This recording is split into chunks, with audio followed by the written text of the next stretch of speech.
சுமந்திரன் இனப்படுகொலை நடக்கலையென்றார். அந்த சீலம்பக்கு சம்படிச்சு போட்டு தஞ்சை பதவிக்கு சுமந்திரன் சம்புதான் இதான் தஞ்சை எதிர்கட்சி தலைவர் தஞ்சை தலைவர் தக்க வைக்கணும் என்ற ஒன்றுக்காக சுமந்திர இனப்படுகொலை நடக்கலையென்று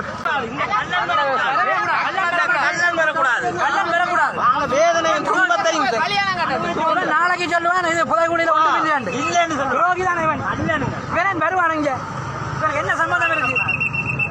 பிங்கள வேலை வந்தவன் தமிழக கட்சியை நாசம் பண்ற பிங்கள வேலை வந்தவன் இவன் இவன் இங்க வரக்கூடாது.